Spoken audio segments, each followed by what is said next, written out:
یې باچا یو یې اشپز و چې ډوډۍ یې ورپخوله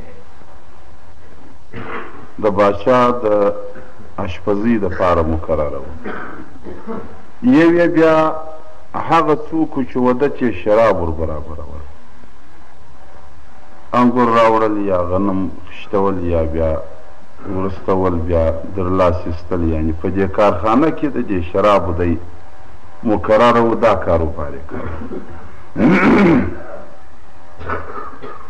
نو تفسیر شریف بیان کوي وایي دا د دولت خلک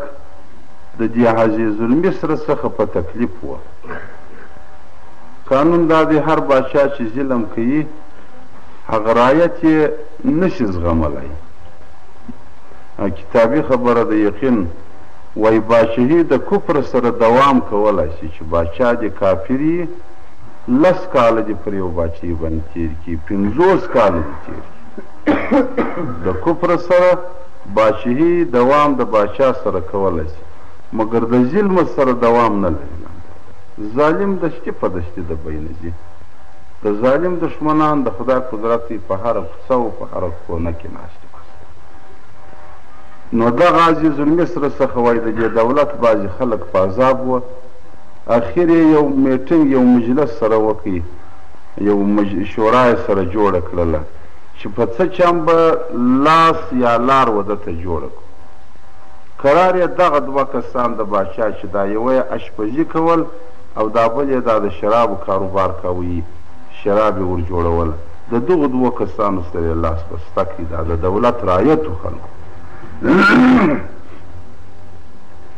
دا یې ورته وویله چې که معزز المصر را مړ کړي دا باچا مو مړ کړي وتهی ته موږ دوغنده دنیا در کوو دوغنده صفا در کوو دوغنده جایداد در کوو دا 2 کسانو چې وله چې تشي غواړي هغه شي کوو خو تشي اشي انقلاب راولئ بس که څه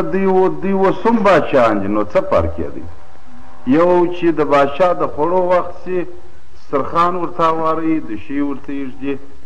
لاس ور پرې مینځي ډوډۍ ورته راوړي او کتغ ورته ایږدي نو د باچا هغه عین اشپز هغه عین د ډوډۍ نانپز دی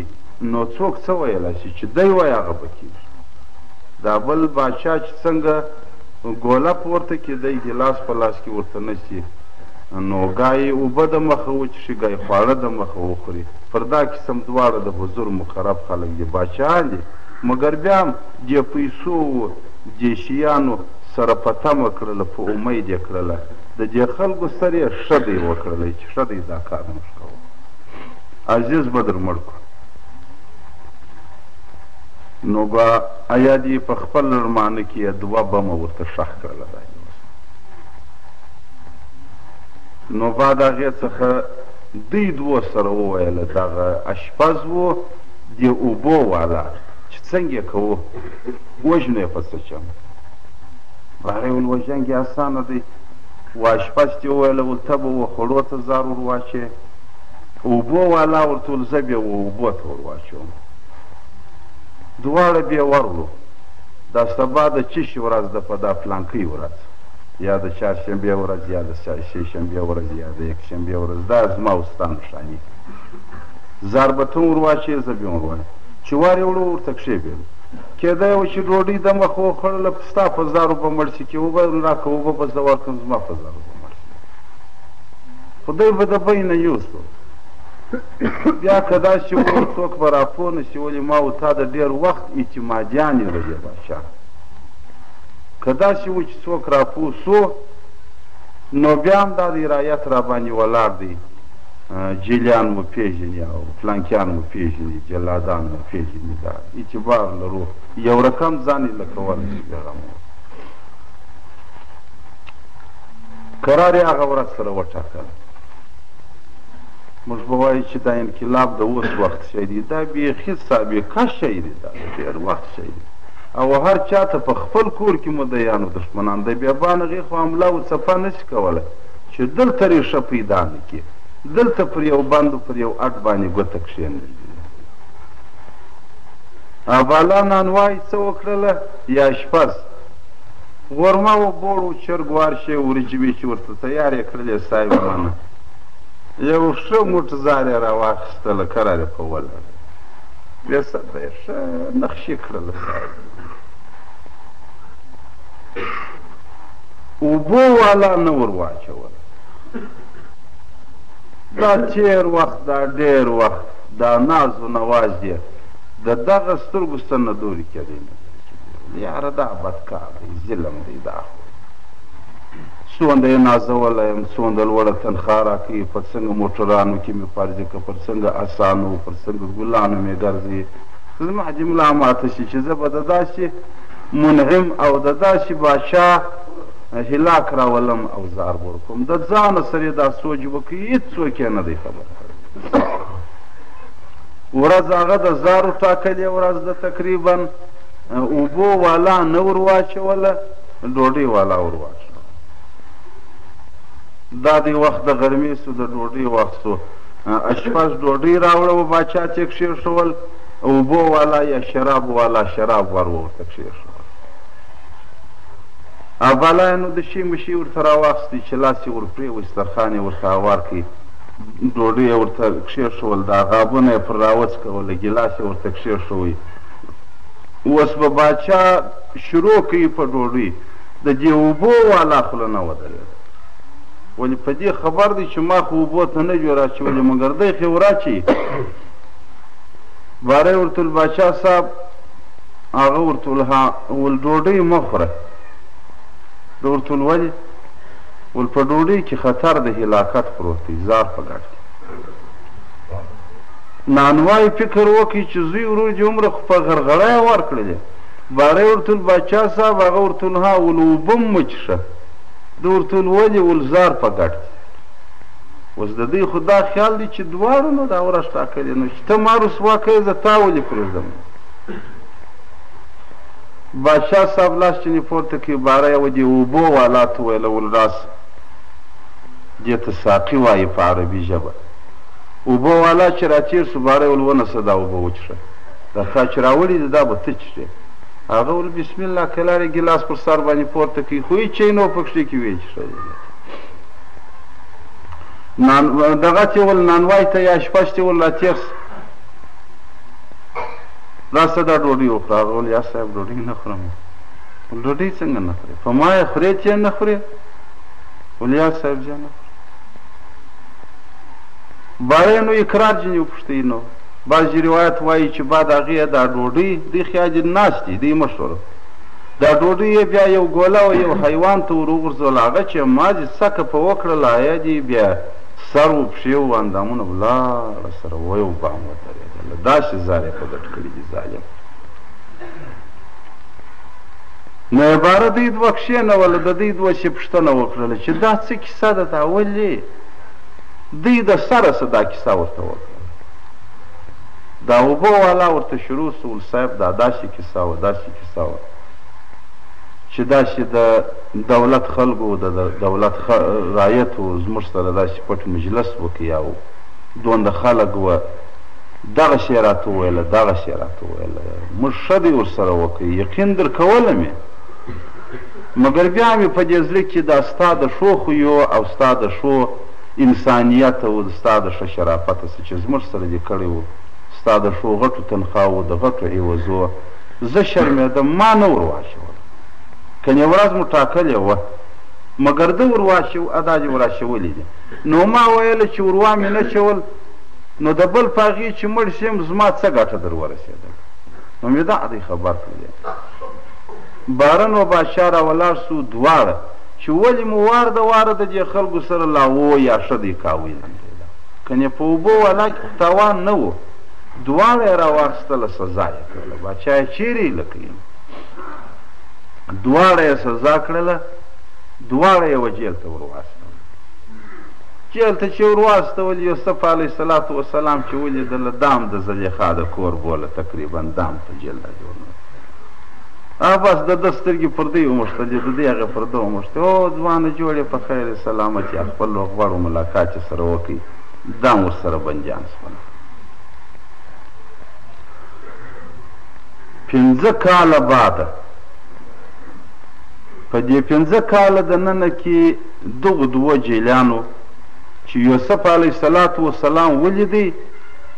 کتاب وایي د ده مثال په دې جیل کې داسې و لکه یو روح چې په بدن کې پروت داسې یعنې د دې تمام جیل توجه د دې جیلانو ژوند په ده و داسې پر متحد وه داسې پر متفق وه داسې پر راټول وه داسې خبرې و پوښتنې ورسره کولې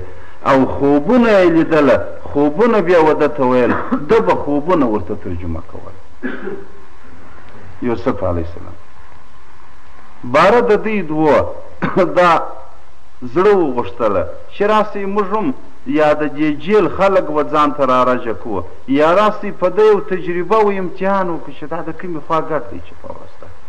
چې هر څوک هر څه ورته وایي ده یې ترجمې ورته کوي نو کتاب بیان کوي وایي بعد هغې څخه دغو دوو چې دا یو اشپز و بل دغه اوبو والا و دې دوه صلاح سره وکړله چې راسئ سبا په یوسف علیه السلام هم تجربه وکړو څنګه کېږي دی بیا د کومې خوا راته ګډېږي څنګه لکه سړی چې ډېر نفس تنګ وي باره نو وار چاته وایي ته زما فال وګوره ته زما فال وګوره حاجي ملغی خدای دی نو باره یې دغه و چې سهار ول سهار به ورته ووایي چې موږ خوب لیدلی دی ټیم ورته ووایه د ځانه یې جوړ کړه زه بیا هم ورته ووایم د ځانه بیا جوړ کړم چې څنګه کېږي دا ترجمه دی راکولی شي نشته راکولی تفسیر شریف بیان کوي وایي د ماښام چې پرېوته د خدای تعالی قدرت و دا اوبو والا ولیدی خوب یو کارخانه یې پر دې کارخانه باندې دی ولاړ پر دې باندې دی کاروبار کوي برته هغه انګور یا هغه کشمیش یې و ده ته اوړي په انبهیو دی یې ورغورځوي شراب ځینې راوځي د دې څه دا دي ډبې ډکېږي بیا لړان ډکېږي په موټرانو کې فرضیه کوړه کېږي ده هم یو 3 ګیلاسه راواخیستله دا 3 ګیلاسه یې د باچا صاحب و مخ ته داسې کښېښول پر میز باندې خوب دغه یې ویني دا اوبو والا نانوای یا اشپز هېڅ نه ولیدل خوب یې نه لیدل سهار چې راکښېنستله سره ښه څاښ سو یوسف علیه السلام راووتی دربار جوړ سو بندیان باندې راټول سوله څال دی برایي شپه په خیر تېره سوله والو کټل خو به نه ایسته دا کیسې سره کوي د بندیان هغې خو نو داغه یې باره د خوبو ترجمې شروع سولې دوی دول څنګه کوو پر ورزول و پر ورزونه موږ بس دا دې باندې ورسو نو واری دی دا هر چا د خوب چې لیدلی چې نه یې لیدلی هغه دغه یې ناست دی په دوی دوو کې هم دا اوبو والا ور ولاړ سو یوسف علیه السلام چې ول صاحب ما خوب لیدی برای ول څنګه لیدی ول داسې یو کارخانه یې داسې شراب پکښې کې جوړېږي زه پر مقرر یم داسې کاروبار پکې شروع داسې مخلوق د خدای وړي و راوړي ما هم یو 3 ګیلاسه راواخیستله کښې مې ښووله د باچا صاحب پر تخت باندې یا پر وزر ته میز ته مې کښېښوله د دا خوب ترجمه یوسف علیه السلام ته ورته وایي وایي ډېر ښه خوب دې لیدلی 3 ګیلاسه 3 ورځې دي بس اوس ول ستا تحقیق شروع دی انشاءالله چې ستا په لټنه کې ستا د دفتر و د کتاب او د نامه و د وخت د دې په لټنه کېږي 3 ورځې بعد به که خدا کول و تا ته د خلاصېدو عسکر ودرېږي ته به ولاړ سې برته به پر هغه خپل کار باندې سم دم ودرېږي هېڅ خطر نشته 3 ګیلاسه دي ول 3 ورځې دي چې ډک دي د اوبو خپل کاروبار دی په مخه بیا واخلې په لاس به درکړي ښه دی دا خو ډېر خوشحاله سو د قتل په موضوع هم تللی و د باچا د قتل دا بل څه کوي اشپز ما وایي خوب لیدلی صاحب څنګه دې لیدلی ولا یو رغبیلي د ډوډۍ ډک د ځانه یې ورته جوړوي پر سر مې راخستی د باچا پر خوا باندې مرغان د هوا سره راشي دا ډوډۍ راسه حمله کړي زه یار په یوه پسې ځغلم بیا په بل پسې ځغلم خوب یې نه دي لیدلی ده څه ورته ویل یوسف علیه السلام ول که دې لیدلی و خو ترجمه یې دغه یې درله راځي چې 3مه ورځ بعد به د دغه په مرګري چې دا ته باندې سوی وې تاله هم عسکر راځي په دار دې ځړوي مغزه به دې د هوا مرغان څټي په دا خبره دا ترجمه ده. ده پر وخندله ول هېڅ مې نه ولیدلي. یوسف علیه السلام ول پروردګار ولیکل بس دغه شي کېږي پاته نه چې د خدای په پیغمبرانو پسخند وایه، د خدای په پیغمبرانو امتحان کوي، د خدای په پیغمبرانو تجربې کوي، پای به دې دغه شی راسي. ول دا دغه شی کېږي. یقین کتاب دا بیان کوي 3 ورځې کدا 3 ورځې چې چیرې سولې د 4مې ورځې په سهار بیا د جیل و دروازې ته عسکر ودرېدل، نوي عسکر سول. فضل بیا څه کیسه ګرد د جیلیان سره راټول سول چې خیر یې کې دا چې په قهر و په غضب را روان دي، یو داسې راکټان او مشینان یې پر اوږو باندې راخښتي دي چې سړی د رنګه بیریږي. راله کمین یې په جیل کې ونیوی. بس بالا د دغو 2 کسانو چې دا جیلیان وه دروازې یې ور وټکولې، دوی یې راوایسته. بس بالا یې دا دی د دې جیلیانو ته که څوم د ایله کېدو دپاره یې راباسي و دې نور جیل ته حکومت دا سیاست ورښکاره کړي. دا بس دستي یې سترګې ور په لاستر کې په موټرو کې واچول، پرلک د جیل یې راوایسته. یوه میاشت نو د دغه دبا و د دغه وامسه دا جیلیان بیا په ازاد. یا خدای بالا چې راوستله د باچا صاحب حضور چې ودرول، ول صاحب دا اوبه والا چې ویله ول ته چټۍ یې ته ازاد یې. پس سبا برته د خیره سره پر خپل کار باندې ودرېږه، خپل ځان صفا و سوتره که. د دغه خبره د کلمه ووایه پر ځان یې چوکه، څه در پېښه ده، څه شي غواړې، تنخوا دې لږ ده، نوره بیا در د باجه کړم، مکان دې تنګ دی، نوی لوی غټ ځای به در جوړ کړم، بل ضرورت چې ستا خو ته غږ کوه نو ته غږ ولې نه کوې. ډوډۍ والا چې څه وویله، عسکر یې راوغوښتله، کتاب دا بیان کوي. وای باچا ورته وویله چې یو 2 اوچې پیدا کړي. بیا سربیره پر دې اوچو باندې یو لرګی کښېږدئ چې په هغه یو کړۍ زړېږي او په هغه یو زنځیر زړېږي، په هغه کې یو حلقه جوړه کړئ. سبا سهار د پلانکۍ لوی لارې پر ژۍ باندې د سیم نه چې د ارې لارې یا په دې علاقه کې چې دا لو لار ده د خلکو د تلو د راتلو، پر پلانکۍ لوی لار باندې دغه اوچې ودروئ او دغه لرګی پر کښېږدي، دا سړی په وځړوئ، داسې یې وځړوئ چې تمام تلونکي و راتلونکي انسانان یې وویني. او در هغه ساعته پورې یې مه راکښته کوئ چې دا د بدن غوښې یې پر مځکه باندې تساقط سوي نه دي، سره راتوی سوي ولوېدلې نه دي، ټوټه ټوټه تشه په دا خبره. او دونده یې لوړ وځړوئ چې نه د انسان لاس ورسېږي نه د حیوان دا چې وي خوري، بلکې چې دی توی سي وڅڅېږي لکه شم. کتاب بیان کوي. وایي سهار یې وایستئ نو دغه و چې بیا یې پر هغه لویه لار باندې اوچې ورته جګې کړلې، بیا یې هغسې لرګی ورته کښېښوئ، دار یې پر جوړ کړي. کتابونه دا بیان کوي. وایي د مځکې پر سر باندې در دغه وخته پورې دار نه و جاري سوی، دا لومړی دار و چې شروع سو. تر دغه وخته پورې څه انسانان چې تېر سوي وه قتل سوی دي، مرګ سوی دي، د آدم علیه السلام زامنو سره مړه کړله، مرګ سوی دی، مګر دا په دارول او زړول او پر دغه ځای باندې ټوټه ټوټه کېدل تر دغه وخته پورې وایي په هېڅ انسان ذات کې د مځکې پر سر باندې دار نه و کړ سوی.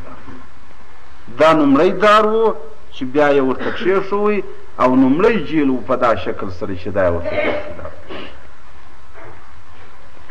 نو د دغه بعده بیا فرعون هم زده کوي چې دارالعذاب یې جوړ کړي، یا یې بعضې کسان بیا د درختې په شاخلو راځړوله. دا فرعون د دغه عزیز المصر څخه یعنې راپاته سوې خبره وه چې دوی زده کړله باره په دې خلکو کې چلېدله، کنې تر دغه وخته چا دغسې عذاب نه و کړی. نو یې بعد هغې څخه څه وکړل، ویې ځړاوئ، پرېښوئ. تر هغه ساعته پورې وایي دی ځړېدی چې دا د بدن غوښې یې پر مځکه څڅېدلې، حیا دې سپیو وخوړلې او د سر ماغزه یې وچاودل سوله، ماغزه یې څڅېدل، مرغانو په مشکو ځینې وڅټل. داسې پورته کړي دغه ډول. د هغه یوسف علیه السلام ترجمه دغه ډول صادقه وختل، هر خوب یې دغسې رښتونی وایه. پروردګار داسې معجزه ورلره ورکړې. نو په دغه وخت کې کتاب وایي چې دوی رایله کېدله یا یې ترجمه ورکړله و دې اوبو والا چې ویله ول سړیه ته ایله کېږې لس ولې ما و تا به بیا نه سره ووینو یا به سره ووینو، خو دا خبره یې ستا په یاد چې و عزیز المصر ته ما ور یاد که و دغه بندي ستی د کور پر چشي بندي دی ولې ظلم ورسره کوې؟ دا اوبه والا چې وله چې تا ایله کوي او تا پر کار درهیې ستا خبره غوږ ته رسوي منې، که ښه کوې زما سپارښت ول وکړه، زما سپارښت وکړه. کتاب بیان کوي وایي د دغې خبرې بعده پروردګار جل جلاله حضرت جبرایل علیه السلام ورته راواستوه ول ته سپارښت په دې سړي سره پر عزیز المصر کوې، پروردګار ورفرمایي توکل نه دی، 15 کاله دې وه، اووه به نور په دا جیل کې پسې تېروي. نو 12 کاله ته ګوا ورسېدل، 12 کاله یې فرسوله، 15 یې د هغه رویه چې عزیز المصر ورکړی و دا جیل، 15 پروردګار ولزې ورکومه دا بیا د خدای پاک جل جلاله د خوا کاټ سو جیل شي وایي. نو د دغه نسبت څخه 12 کاله سوله. وایي د ده د بند په سبب سره پروردګار جل جلاله حکمت په شیانو کې ایښی دی چې 12 کاله د ده بند و، 12 برجه وایي د لمر د ختو د لوېدو دي، 12 ستورې نوم د محمد رسول الله دی، 12 ستورې کلمه د لا اله الا الله ده. داسې په دې 12 کې پروردګار بیا یو حکمت کښېښوی د دغه نسبت یې 12 کاله پر ده باندې تېر کړ.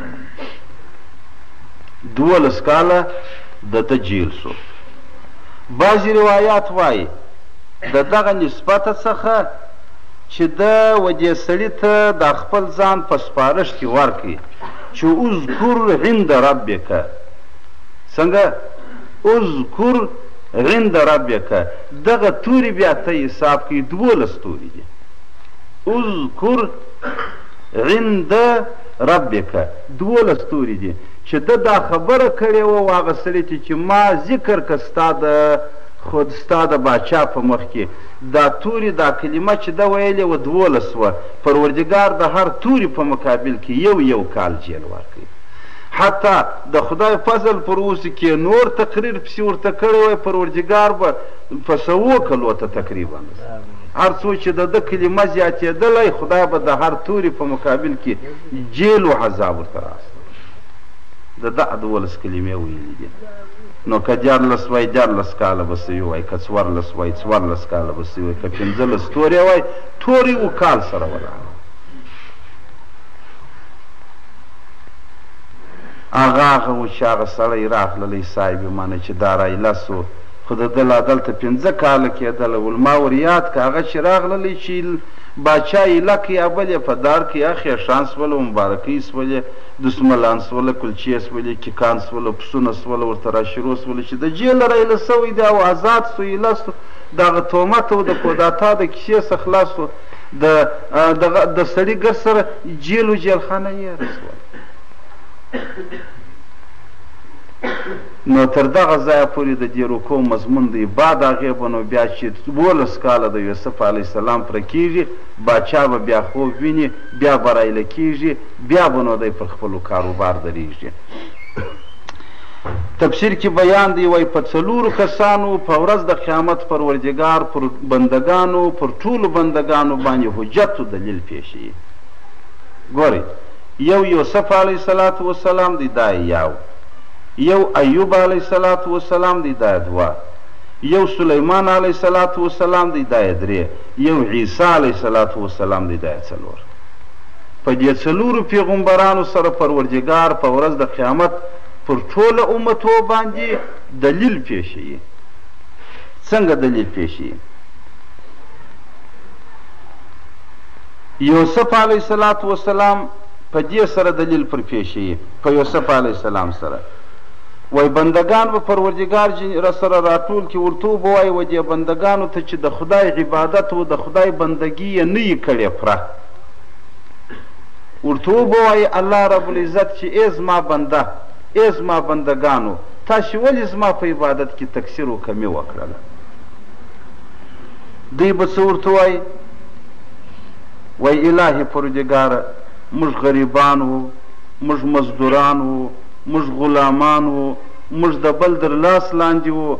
موږ خپل اختیار نه درلودی زموږ سره دا ډول کېدله داسې را سره کېدله دا د دې مریانو د غلامانو د غریبانو ډله به خدای تعالی را وغواړي و خپل حضور ته سوال به ځینې وکړي چې زما په عبادت کې مو ولې کمې وکړله دوی به وایي دا عذر ورپېښ کړي وای پروردګار جل جلاله به حضرت یوسف علیه السلام راوبولي چې ای یوسف راس د پیغمبرانو د ټولۍ څخه به د دغو خلکو د دلیل و حجت لپاره یوسف علیه السلام راوبولي دا به په مخ کې ورته ودرېږي اکتالا به وایي و دې انسانانو ته خطاب وکړي وایي ای زما بندګانو پر تی به ډېرې خوارۍ په دنیا کې تېرې سوي که به پر دغه بنده باندې تېرې سوي اکتالا وایي چې د ده د یوې ګړې یا د یوه ساعت کې خوارۍ مې پر تا باندې ایښې وای ژوند به جګر سره نه وای کړی په دنیا کې مګر د ده څخه یوه ثانیه او یوه ذره خدا وایي تقصیر د عبادت نه ځینې وسو دا به اکتالا جل جلاله دلیل پر هغه بندو انسانانو په پیښیي او بیا به وایي مریضان راوغواړي ناجوړیان به راوغواړي اکتالا به وایي تاسې ولې زما په عبادت کې تقصیر وکړئ دوی به وایي الهي خو به داسې رنځو لګیا و چې سر مې خوږېدی جګر مې خوږېدی پښې مې خوږېدلې لاسونه مې خوږېدل ټوک ټوک هم نه مې سو کولی وایي اکتالا جل جلاله به حضرت ایوب علیه السلام ورته راوبولي وایي پر تاسې به ډېر رنځ تېر سوی که پر ده 18 کاله په دی رنځ رنځور سو چې در بدن یې د لمر وړنګې و اخوا ته ښکاره کېدلې بې اډو بې رګو بې پلو بلې هېڅ نه سوه پیوند غوښې و وینه و سپینه یې ټوله ولاړله مګر خدا وایي د ده څخه تقصیر د عبادت زمانه وکړه سو دا خو چندانې معنه ده بیا به وایي غنیان راوبولي ماړه ماړه سرمایهداران اکتالا به وایي چې تاسې ولې زما په عباداتو کې تقصیر وکړئ در څاښته به پروت وې صاحب مانه نه دي لمنځ و نه دي وظیفه وه نه دي کلمه وه نه دي مرګ و نه دي درد هېڅ دې و زړه ته نه لوېده دی به وایي چې الهي پروردګاره نو خو ستا روزي و تا را کړې و دومره ډېر ورسره معاملې وې سره حسابونه و کتابونه و مصروف وم وایي اکتالا به حضرت سلیمان علیه السلام راوغواړي و دې خلکو ته وایي چې ستا غنا و بادشاهي به ډېره و که د ده ده مثنوي صاحب څه وایي وایي نه برباد و رفته سحرگاه و شام سریری سلیمان علیه السلام وایي داسې نه وه چې پر باد باندې د شپې و د ورځې تګ کاوی چا کټ د سلیمان علیه السلام مگر به آخر ندیدی که برباد و رفت خنک آن که بادانش و داد و رفته وایي هغه پلنګ چې پر باد باندې تلي ګورئ پر انسانانو پر پیرانانو پر مرغانو پر حیوانانو پر غرو پر مځکو پر اسمانو وایي چې ده به دا تورات دغه زبور وایه په اسمانو کې به هم ویل کېدی په مځکه کې به هم زمزمه شروع دونه لوی پیغمبر تېر سوی دی حتی د بلقیسې په قصه کې چې هغوی یو څو کچرې په زر ورله رابار کړي وه ده و دیبانو ته امر ورکړي وایي په میلو میلو مځکه یې په خښتو د سرو د سپینو ورته ووډله ورته جوړه کړه داسې غنا خدای ورکړې وه اکتالا وایي په دغه پیسو یا په دغه دولت هېڅ تقصیر د ده څه د عبادت نه وکړه نو آرامان بابا وایي په دنیا کې بدي نسته که بدي نه یې له تا ته بد یې دنیا والا که بده ده دنیا خدای په پیژندل کیږي رسول په پیژندل کیږي آخرت په پیدا کیږي رسول الله مزرع الاخرت بوللی ده نو رحمان بابا ښه وایي په دنیا کې بدي نسته که بدي نه یې له تا ته نه یې سم دنیا سمه ده نو چې نه شوې سم باره نو دا هم در سره چاپه ده دا هم دغسې ده که ته چې څنګه ستا په اراده چلېږي نو حق تعالی جل جلاله به ورته وایي چې ته و ده ته وګورئ و تاسې ته وګورئ ستا هغې په روپي کې یو یکي وه د دا هغې دومره غټه باچې وه مګر بیا هم د خدای د عبادته یې نه ویستی او پر مسکینانو او پر خوارانو باندې به پروردګار جل جلاله غږ وکړي چې زما عبادت ولې در څه پاته سو دوی به ورته وایي چې الهی پروردګاره عیال په خوله کې اخیستی وم شپه ورځ را باندې یې واوره څه مې کړي وه دا چیچان بچان را پسې وه حق تعالی وایي مسکین ته په دنیا کې تېر سوی که حضرت عیسی علیه صلات وسلام کتاب بیان کوي وایي 6 میاشتې ده مور د غره شوي خوړلې د ګولې دید یې نه دی کړی 6 میاشتې مکمل آخر کتاب داسې بیان کوي وایي چې څنګه بعضې روایات وایي دا مور د ده در پورته کېدو د مخه مړه ده وایي مور چې وفات شوله ده پر ژړله پروردګار ول پر څه شي باندې ژاړې زما پر ابتلا ژاړېده ولې الهي پر ابتلا ستا نه ژاړم مګر پر دې ژاړم چې زما مور زما په زندګي یو ورځ هم په ګوله نه سوه مړله وږې در دنیا رسوله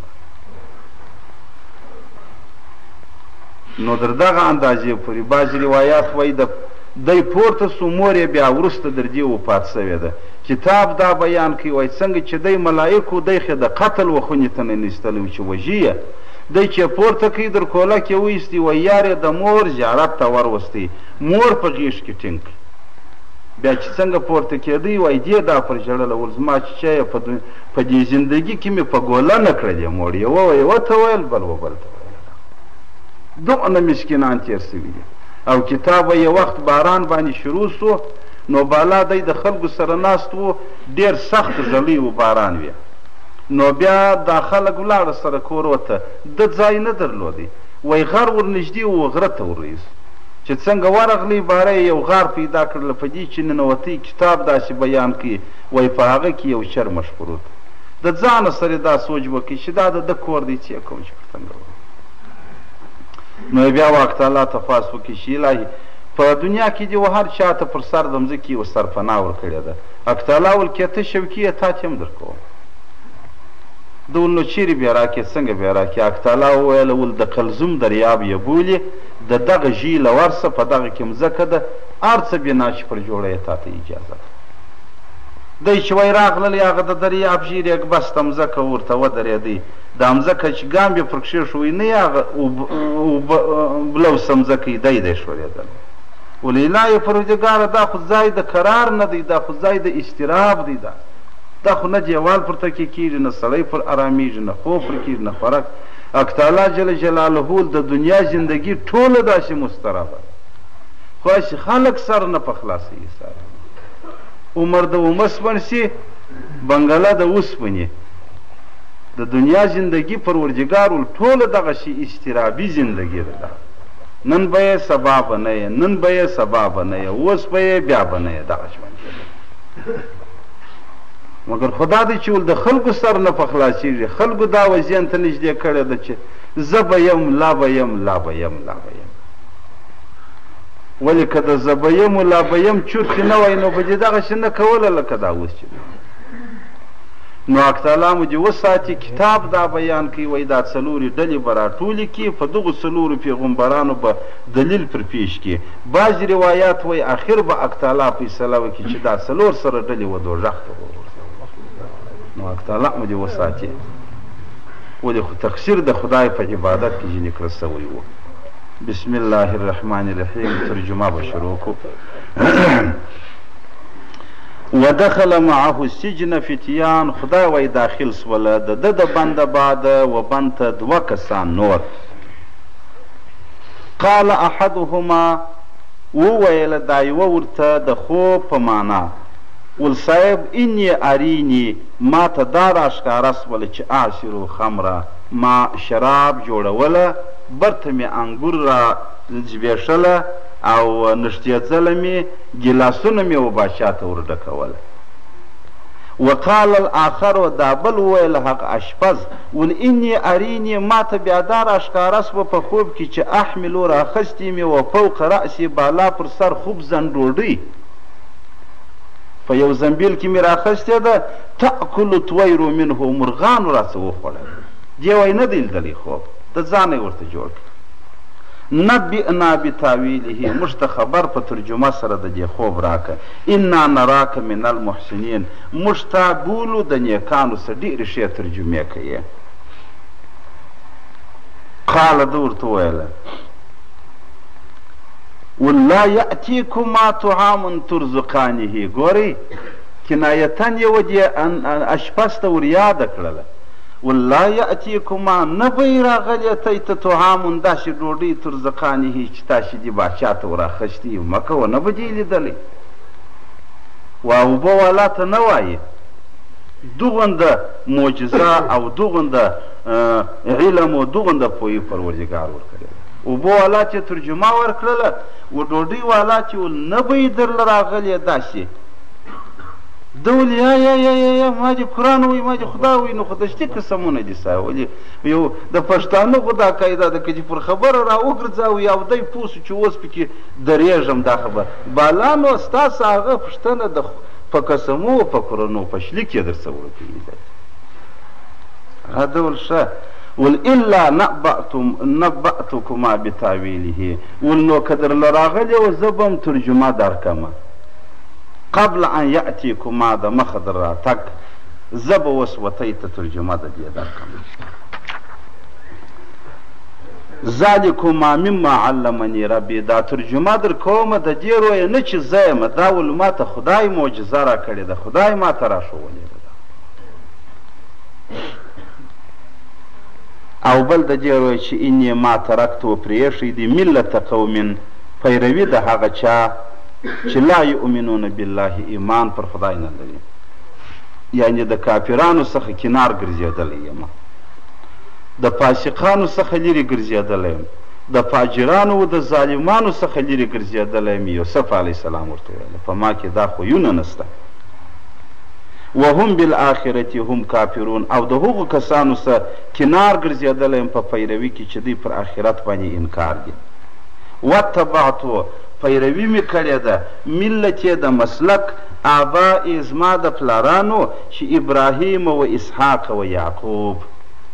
یعقوب علیه السلام یې پلار دی اسحاق علیه السلام یې نیکه دی ابراهیم علیه السلام یې ور نیکه دی دا ولې رسول الله به وویله ول الکریم ابن الکریم ابن الکریم ابن الکریم یوسف بین یعقوب بین اسحاق بین ابراهیم والکریم د کریم د کریم زوی یعنی ښه او ښه او ښه پشتر پشته ښه حتی ابراهیم علیه السلام جد الانبیا بولل کیږي یو روایت وایي چې 12,000 پیغمبران خدای د ده بعده پیدا کړي د ده په اولاده کې 4,000 خاص په بني اسرائیلو کې وایي نور په نورو طایفو کې ما کان لنا ان نشرک بالله من شیء موږ لره نه ښایي چې شرک یې وکړو د خدای سره په هیڅ ذلک من فضل الله علینا دا فضل د خدای دی پر موږ چې سوی دی وعلى الناس پر نورو خلکو ولکن اکثر الناس لا یشکرون اکثر د خلکو شکر گزاري نه کوي د خدای ګوره دا عزیز المصر چې دی په خپله کافر دی دا دولت یې ټوله کفر دی ګرد بد پرستان دي دا بنجان بد پرستان دي یو دی پکښې کې دی چې د واحد لا شریک خدای پیغمبر دی نو ول د خوب ترجمان نه در کومه ښه مو سودایان کومه مګر هلته در کومه چې تاسې تسلیم سئ زما خبرې ته غاړه و غوږ کښېږدئ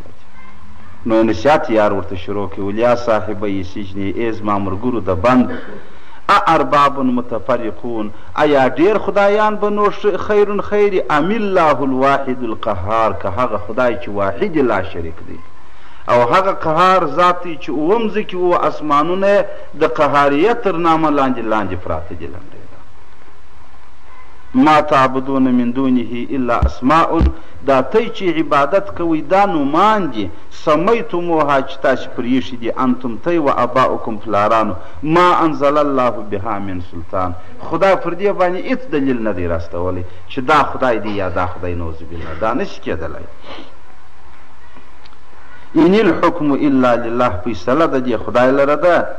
امر یې کړی دی خدای اند دې لا تعبدو چې تاسې عبادت مه کوئ الا ایاهو د یوه خدای دا وکړي ذلک دین القیم خدای وایي دغه دی دین سیده یوسف علیه السلام ول دغه دین مستقیم دی چې د لا اله الا الله کلمه دې وویل او پر هغه دې نو خپله زندګي جوړه کړله ده